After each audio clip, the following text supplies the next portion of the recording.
इत्तेहाद मिल्लत council के अध्यक्ष मौलाना तौकीर रजा खां के जिस बयान पर मेन स्ट्रीम मीडिया जमीन आसमान एक किए हैं, उसे हेट स्पीच साबित करने के लिए जहरीली डिबेट का मंच सजाया है, लेकिन यूपी के ADG law and order Prashant Kumar ने उसकी इस गलत मंशा पर पानी फेर दिया। एडीजी ने कहा कि कई मामलों में ऐसा देखा गया है कि मीडिया में धर्म गुरुओं की बातों को तोड़ मरोड़ कर पेश किया जा रहा है। मौलाना तौकीर रजा खां ने खुद आगे आकर कहा है कि उनके बयानों को तोड़ मरोड़ कर पेश किया गया है, उनकी मंशा और नियत में कोई खोट नहीं है।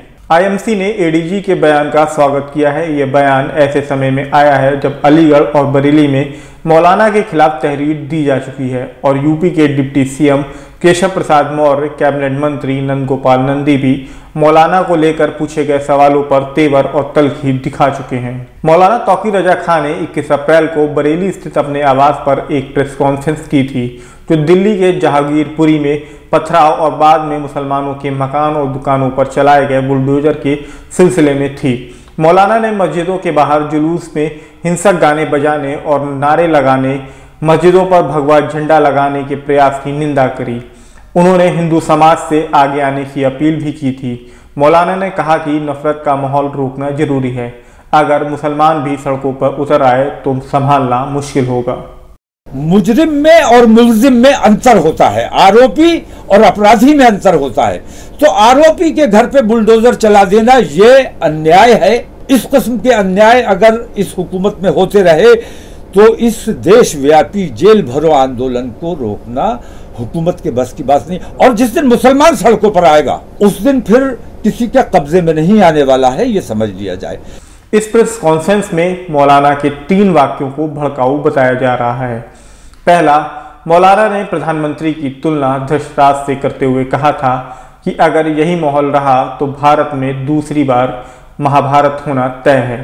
तो मैं हुकूमत को चेतावनी देता हूं, खासतौर से नरेंद्र मोदी सरकार को मैं चेता देना चाहता हूं कि अगर उन्होंने अपने इस तरीक़ेकार को फौरी तौर पर दुरुस्त नहीं किया और उनकी खामोशी, तुम सबके प्रधानमंत्री हो, तुम्हारे मुल्क में इस किस्म की बेईमानी हो रही है और तुम खामोश हो, मूक दर्शक बने हुए, अंधे और बहरे बने हुए, ऐसा लगता है तुम महाभारत के धृतराष्ट्र हो। उनका दूसरा बयान, मुसलमान सड़कों पर उतर आए तो उन्हें रोकना मुश्किल होगा। कई मीडिया हाउसेस ने मौलाना के इस बयान को इस तरह चलाया कि मुसलमान सड़कों पर उतर आए तो हिंदुओं को कोई नहीं बचा पाएगा। जाहिर है कि जो भी इस बात को सुनेगा उसे खराब लगेगा और लगेगा ये बयान भड़काऊ है, जबकि हकीकत में उन्होंने ऐसा कुछ भी नहीं बोला। एडीजी प्रशांत कुमार ने कहा कि आईएमसी की तरफ से मीडिया में चलाए गए अपने बयानों का खंडन किया।